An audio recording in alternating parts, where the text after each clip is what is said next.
Hello students. आज आप लोगों के सामने आज एक नया chapter class 12 mathematics English medium का रिलेशन एंड फंक्शन लेकर उपस्थित हूँ, जिसका ये आज लेक्चर 1 है। आज के इस टॉपिक में हम जानेंगे, जैसा कि आपका के टॉपिक है रिलेशन एंड फंक्शन, इस रिलेशन एंड फंक्शंस में इनके कुछ जो बेसिक कॉन्सेप्ट है उसके बारे में हम जानेंगे, और अगर कुछ इनसे रिलेटेड एक्सरसाइज के कुछ क्वेश्चन के सॉल्व हो गए तो वो भी इसमें सॉल्व होंगे। जहाँ तक इसमें हो सकता है कि वीडियो जो है काफ़ी लंबा भी ना हो, इस चीज़ का भी ध्यान रखना है। तो आइए इसमें हम देखते हैं। और ये टॉपिक आपका सबसे के बेसिक है, चैप्टर 1 होगा आपके जो बुक है उसमें रिलेशन एंड फंक्शन, जो कि 11th में इसका जो बेसिक कॉन्सेप्ट है वो आप लोग पढ़ चुके हो, लेकिन थोड़ा सा यहाँ पे हम रिवाइज करेंगे। उसके बाद जो 12th स्टैंडर्ड का जो कंडीशंस है उसको हम एक्सप्लेन करेंगे। तो फर्स्ट टाइम रिलेशन एंड के फंक्शन में अगर हम के फर्स्ट टाइम रिलेशन पे आते हैं, लेकिन उसके बेसिक कॉन्सेप्ट को जानने के लिए सबसे पहले हमें क्या चाहिए, ऑर्डर्ड पेयर। ऑर्डर्ड के पेयर के बारे में जो आप लोगों ने पढ़ा होगा 11th में। अब अगर ऑर्डर्ड के पेयर में हम क्या देखें अगर कोई भी यहाँ पर एक ऐसा के पेयर जिसको एक डिफिनिट ऑर्डर में हम लिख सकते हैं, उसका ऑर्डर चेंज होने पर, सपोज दैट ये ए और बी, ये अगर इस ऑर्डर में है तो ये आपका ये एक ऑर्डर के पेयर होगा। जैसे कि ज्योमेट्री में आप कुछ चीज़ें आप लिखते थे x, y, ये कोऑर्डिनेट ऑफ द पॉइंट, तो ये एब्सिसा ये ऑर्डिनेट हो गया। लेकिन अगर इसको हमने उलट देते थे तो एब्सिसा और ऑर्डिनेट उसकी जो पोजीशन है वो चेंज हो जाएगी। तो इस टाइप के जो भी पेयर्स हैं कि जिनका ऑर्डर के चेंज हम के नहीं कर सकते, अगर ऑर्डर के चेंज होगा तो उनकी के वैल्यू या उनकी के पोजीशन के चेंज हो जाएगी, तो वो आपके कहलाते हैं ऑर्डर्ड पेयर। अब इन्हीं ऑर्डर्ड के पेयर से हम यहाँ पर के देखेंगे कार्टेशियन की प्रोडक्ट ऑफ सेट्स। अब अगर हमने के टू के नॉन एम्प्टी के सेट के ले लिए, suppose that if A and B are two non empty set, then the Cartesian की प्रोडक्ट ए क्रॉस बी।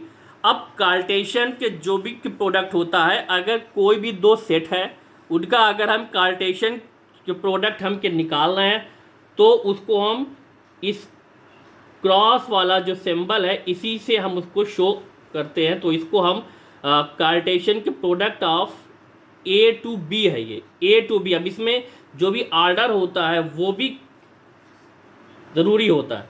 अब इसको हम ए क्रॉस के बी है तो कि पहले ए के एलिमेंट आएंगे फिर इस बी के एलिमेंट आएंगे, तो इससे जो भी के पेयर होगा, अभी आगे इसको हम क्या देखेंगे, A cross B is the set of all ordered के pairs of elements from A to B. अब अगर ये कि फ्रॉम ए टू बी ये कह रहा है तो ए क्रॉस के बी होगा, लेकिन अगर ये कि फ्रॉम के बी टू ए अगर कह रहा है तो बी क्रॉस ए होगा। मतलब ये जिस ऑर्डर में होंगे उसी के हिसाब से इसमें हम लिखेंगे इनके अब ये ए क्रॉस के बी को हम अगर सेट बिल्डर के फॉर्म में हम लिखें, क्योंकि ये इनका के जो भी के वैल्यू आएगी वो ऑर्डर के पेयर में आएगी, तो ये ए कॉमा के बी एक ऑर्डर के पेयर हो जाएगा, सच दैट अब जो ए है इसमें वो A is element of A, set A का एलिमेंट है। मतलब जो फर्स्ट प्लेस पर जो भी एलिमेंट आएगा वो सेट ए का एलिमेंट होना चाहिए। फिर है सेकंड में है ये बी, तो इसमें ये B is element of set B, और जो सेकंड के प्लेस पर इस पेयर में जो भी एलिमेंट आएगा वो सेट बी से होना चाहिए। ऐसे ही अगर इसको के फ्रॉम बी टू ए करें तो उसको हम के बी क्रॉस ए से शो करेंगे, और कि बी क्रॉस ए को हम बी कॉमा ए लिख सकते हैं, और कि बी कॉमा ए इस फॉर्म में जो भी के पेयर आपका कंप्लीट होगा, क्योंकि बी ये फर्स्ट प्लेस पर है तो ये स्मॉल के बी जो इसका एलिमेंट है इस बी का, ये भी फर्स्ट प्लेस पर होना चाहिए। तो और ये A is element of set A and B is element of set B है। तो ये इस टाइप से होगा। अब इनके कुछ एग्जांपल हम के लेते हैं कि कैसे इनका ऑर्डर के पेयर और इनके कार्टेशियन के प्रोडक्ट हम के निकालते हैं यहाँ पर। अब इसके लिए पहले एक चीज़ यहाँ पर हम और के जान लें।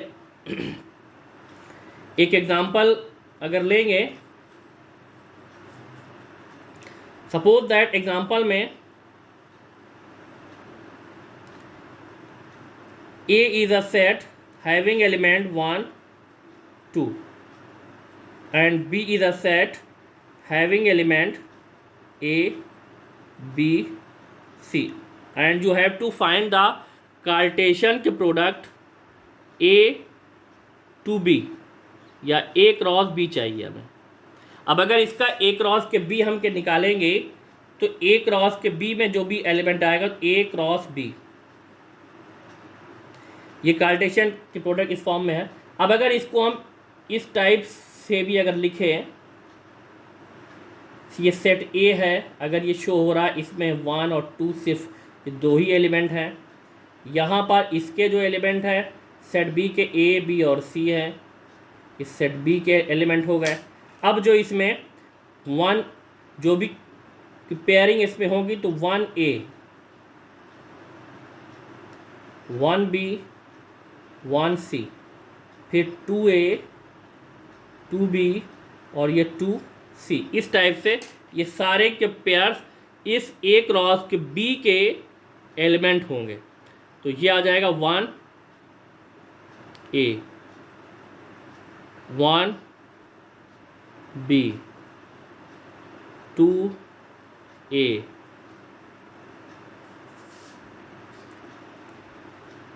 2B, एक इसमें रह गया है 2C और ये लास्ट वाला 1C भी इसमें आ जाएगा। इसके टोटल एलिमेंट इसके हो गए 6। ये था आपका A क्रॉस B हो गया, ये A क्रॉस के B हो गया। लेकिन अगर इसको हमें B क्रॉस A निकालना तो B क्रॉस A जब होगा इसमें तो B क्रॉस A में इधर से आपका आएगा। तो इस B को हम के पहले अगर के लिख लें A B और C, और इसमें जो एलिमेंट है 1 2, तो A1 A2 B1 B2 C1 C2 इस टाइप से आ जाएगा इसमें। तो A1 A2 B1 B2 और ये C1 और ये C2, ये आपका A क्रॉस B और B क्रॉस A हो गया। अब इसमें जो चीज़ें हैं कि अगर क्योंकि इस सेट A में हमारे पास जो एलिमेंट थे, नंबर ऑफ एलिमेंट, अगर इसको हमने स्मॉल n मान लिया, इसमें थे 2 एलिमेंट, और सेट B में जो एलिमेंट थे वो थे, इसको m अगर मान लें, इसमें थे 3। तो इसके A क्रॉस के B में जो टोटल के पेयर्स आएंगे, तो नंबर ऑफ पेयर्स, ये एक फार्मूला भी आपका हो गया इन, चाहे A क्रॉस के B हम के निकालें और चाहे B क्रॉस A निकालें, तो ये आपका M क्रॉस N या N क्रॉस M, तो ये आपका 2 × 3 या 3 × 2, ये आपका आ गया 6। ये टोटल आपके 6 आ जाएंगे। ये हैं नंबर ऑफ के पेयर्स इन कार्टेशियन की प्रोडक्ट। तो ये डिपेंड करते हैं कि जो भी आपके सेट्स के दिए गए हैं उनमें कितने एलिमेंट्स हैं, ठीक है। तो उसमें जितने एलिमेंट्स हैं ये इन पे डिपेंड करते हैं कि नंबर ऑफ ऑर्डर के पेयर्स आपके कार्टेशियन के प्रोडक्ट में कितने होंगे, ठीक। तो ये तो A1 A2 B1 B2 ये C1 C2 इस टाइप से ये चीज़ आप लोग ये जान गए होंगे। अब इसी में कुछ चीज़ें और भी हो सकती हैं कि अगर सेट 1 में कोई भी एलिमेंट के नाउ सेट ए और के सेट बी, ये दोनों अगर एम्प्टी सेट होंगे तो ए क्रॉस के बी में भी जो भी पेयर्स आएंगे वो कोई के पेयर्स उसमें नहीं होंगे, मतलब वो भी एम्प्टी सेट ही आएगा। और भी इस पर कुछ कॉन्सेप्ट है कि अगर इसी का ए क्रॉस ए निकाल लें, अगर हम चाहे ए क्रॉस के बी निकाल लें, तो ये भी अगर ए क्रॉस ए निकालेंगे तो ए क्रॉस ए का मतलब कि ए के जो एलिमेंट 1 2 है, इसी का ए के ही एलिमेंट के साथ या सेट ए के साथ अब जो भी के पेयरिंग इसमें होगी, तो जो पेयर बनेंगे 1 1 1 2 2 1 और 2 2, तो कि इसमें भी 2 है, इसमें भी है 2, तो 2 क्रॉस 2 ये 4 आपके के पेयर्स होगा। ये ए क्रॉस ए, चाहे ए क्रॉस ए चाहे बी क्रॉस बी। ऐसे ही इसका अगर अब आगे अगर इसमें के देखें, जो डिफिनीशन अब आती है रिलेशन पे। रिलेशन में let A and B be two sets. अब ए और बी अगर के 2 के सेट्स हो गए कि देन अ रिलेशन आर। अब रिलेशन को हम कैपिटल आर से डिनोट करते हैं, तो कैपिटल आर यहाँ पर रिलेशन को जो है कि शो कर रहा है कि from set A to B. अब इसमें भी जो ऑर्डर है वो के फिक्स कर रहा है, ये A to set B, set A to set B. तो इस टाइप से ये अगर कि रिलेशन को शो कर रहा है is a subset of A cross B. इसका मतलब कि अगर ए क्रॉस के बी का ए क्रॉस बी हम के निकालें, तो अगर कोई भी का रिलेशन इस ए क्रॉस के बी का होगा वो ए क्रॉस बी का सबसेट ही होना चाहिए। ए क्रॉस के बी का जो सबसेट होगा वो वही ए क्रॉस बी का रिलेशन कहलाएगा, उसका एक सबसेट। तो इसमें या इसको हम ये लिखें कि आर एक रिलेशन हो गया, आर या relation is subset of A cross B. ठीक है, तो अब इसमें कई के डिफरेंट कंडीशंस भी हैं। अब इसको अगर हमें के शो करना है, यहाँ पे अगर ए और बी के नॉन एम्प्टी सेट हैं ए और बी, और अगर इनको हम ये दिखा रहे हैं सपोज दैट ए और B is element of R, मतलब ये इसके रिलेशन को जो यहाँ पर के शो अगर कर रहा है, तो इसको हम इन अदर के दूसरे कंडीशन में इसको हम ए रिलेटेड टू बी, ऐसे भी इसको हम क्या लिख सकते हैं, ए रिलेटेड टू बी। और अगर ये आपका ये जो भी के पेयर है, ये आपके इस रिलेशन आर का एलिमेंट अगर के नहीं होगा, तो इसका मतलब इसको हम अगर के शो करना होगा, तो A is not related to B, इस आर को हम कट कर देंगे, तो इसका मतलब ये इससे रिलेटेड नहीं होगा, ये इसका सबसेट इसमें नहीं आएगा।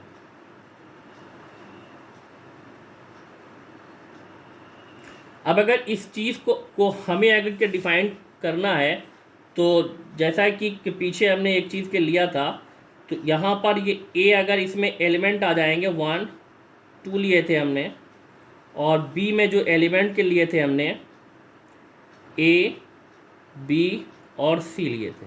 अब इनके जो टोटल के कार्टेशियन के प्रोडक्ट आपके पास आए थे, अगर इस चीज़ को हम के लिखें, टोटल इनका जो कार्टेशियन के प्रोडक्ट आ गया था, तो इसमें जो कंडीशन आई थी मतलब ए क्रॉस बी, तो 1 ए 1 बी 1 सी 2 ए 2 बी 2 सी। तो ये टोटल इसका कि कार्टेशियन कि प्रोडक्ट इसका हो गया। अब यहाँ पे अगर इसके, चूँकि रिलेशन में ये कह रहा है कि अगर ए टू बी का अगर के रिलेशन हमें चाहिए, तो वो ए क्रॉस बी का सबसेट होना चाहिए, तो इसी में से उसके के पे अब जो फर्स्ट के रिलेशन अगर हमने इसमें सपोज कर लिया R1, तो अब जो R1 में हम ऐसे एलिमेंट इसमें हम लें कि जिसका जो फर्स्ट एलिमेंट है वो 1 हो, तो फर्स्ट एलिमेंट ऐसे के पेयर जिसका फर्स्ट एलिमेंट 1 हो, तो 1A 1B और 1C, तो ये एक रिलेशन इसका ये बन गया। चूँकि अब ये R1 इस सबसेट ऑफ, क्योंकि इसमें क्या है R1 इस subset of A cross B, ये A क्रॉस B का एक सबसेट है। तो जब ये A क्रॉस B का सबसेट है तो इसका मतलब ये जो R1 है ये रिलेशन है, ये रिलेशन को शो कर रहा है, रिलेशन A टू B, ठीक है। और इस R1 के जो एलिमेंट है वो 1A 1B 1C is element of relation R1। दूसरा एक और रिलेशन इसमें हम लेते हैं कि R2। अब अगर R2 में हमने ये लिया कि जिसका सेकंड एलिमेंट A हो, तो सेकंड एलिमेंट जो A वाला है तो 1A 2A, यही होगा इसमें, यही दो इसमें एलिमेंट आ रहे हैं, तो 1A और 2A।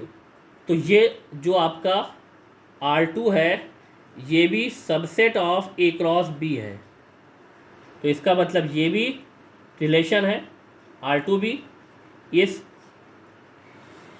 A क्रॉस B या A2 B पर ये एक रिलेशन है, तो ये R2 हो गया।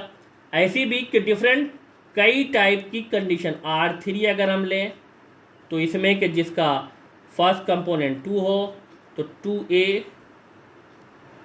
2B 2C हो जाएगा, तो ये भी R3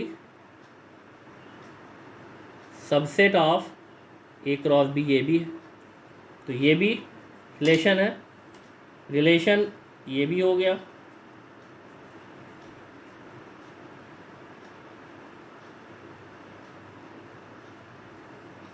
लेकिन ये R1 R2 और R3 को हम क्या कहेंगे कि R1 R2 and R3 are the relation on A to B या कि from A to B।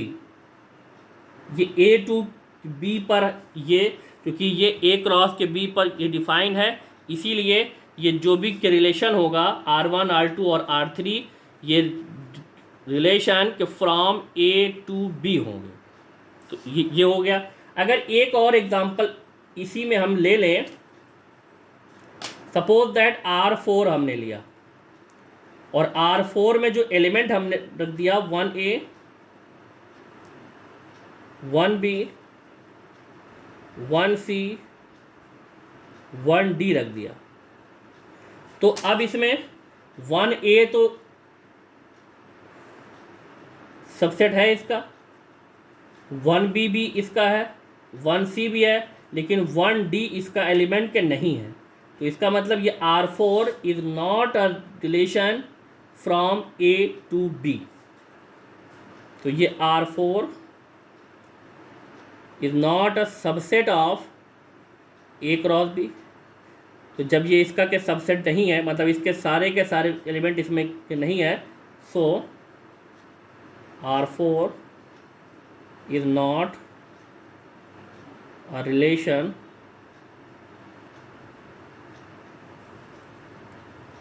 from A to B।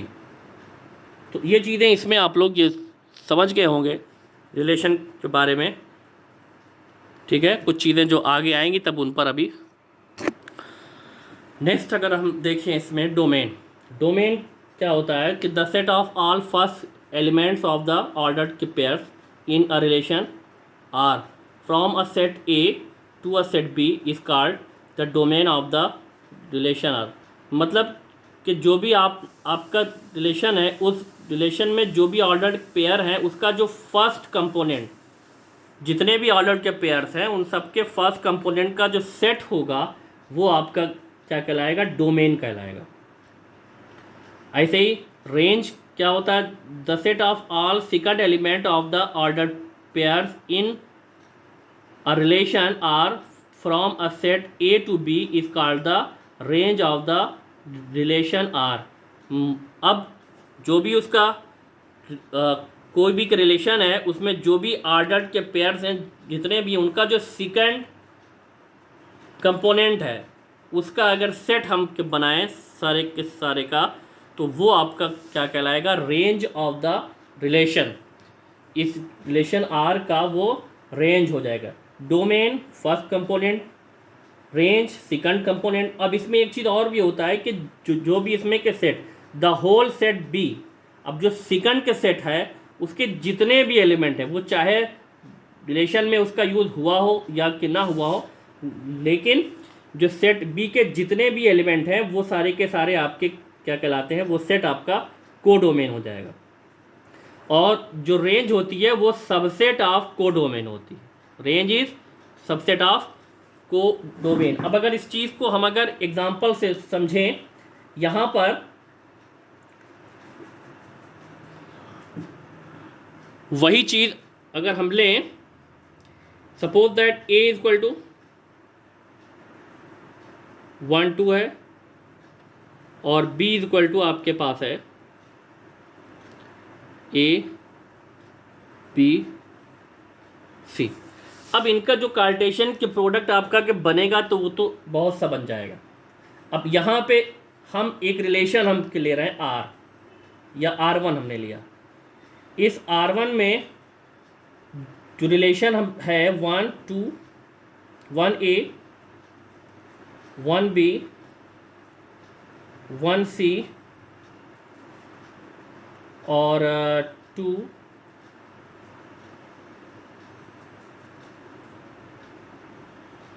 A, ठीक है। तो अगर इस रिलेशन को हम अगर इस फॉर्म में अगर के दिखाएंगे, यहाँ पर इसकी स्केचिंग होगी अगर, तो यहाँ पे 1 और 2 दो ही एलिमेंट है इसमें, A B और C, ये 3 एलिमेंट इसमें है। लेकिन अगर इसमें तो 1A, तो 1A से ये दिखा जाएगा, 1B 1C आ जाएगा और 2A, ये इसकी स्केचिंग हो गई। ये रिलेशन R1 को शो कर रहा है, ठीक। तो यहाँ पे अब इसमें चूंकि ये भी यूज हुआ है 1 और 2, अब इसके जो फर्स्ट कंपोनेंट के एलिमेंट 1 1 1 और ये 2, तो जो डोमेन इसका बनेगा, जो फर्स्ट कंपोनेंट के एलिमेंट आ रहे हैं 1 1 1 1 और ये 2, ऐसे तो ये रिपीट हो रहा है, लेकिन जो सेट जो बनेगा वो रिपीट के नहीं होता। 1 और 2 का एक सेट बन गया, ये आपका हो गया डोमेन। रेंज, अब रेंज अगर इसमें हम देखें तो सेकंड कंपोनेंट आपके A B C A, तो A जो है ये 2 बार आ गया, तो A B और ये C, ये रेंज आ गई। तो डोमेन फर्स्ट कंपोनेंट के जो भी एलिमेंट थे, और रेंज जो सेकंड कंपोनेंट के एलिमेंट, और ये इसी पर ये डिफाइन था। तो ये तो आप लोगों के थोड़ा सा और कोडोमेन, कोडोमेन जो आपका सेट बी के सारे एलिमेंट, अब इसमें रेंज और कोडोमेन ये सेम है, और हम के देखें ये range is subset of codomain है। एक एग्जांपल इसी से रिलेटेड एक रिलेशन हम और के ले रहे हैं कि ताकि सब चीज़ें यहाँ पर सब क्लियर हो जाएं।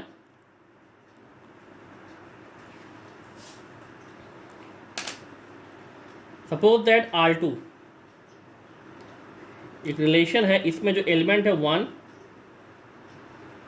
A और 2 B,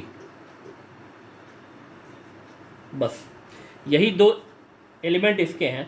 तो अब इसका जो डोमेन आपका आएगा,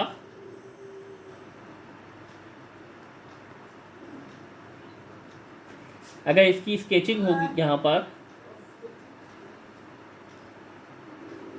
तो डायग्राम अगर इसका हम बनाएं 1 2 ABC, क्योंकि इसी पर ये डिफाइंड है, A to B पर, A to B पर के डिफाइंड, क्योंकि A के इसमें सारे एलिमेंट, इस B के इसमें।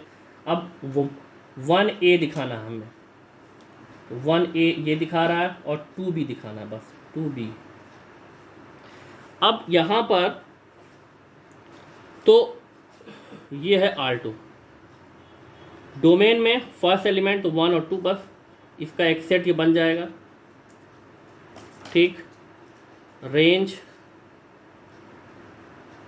रेंज में सेकंड कंपोनेंट का तो A और B, और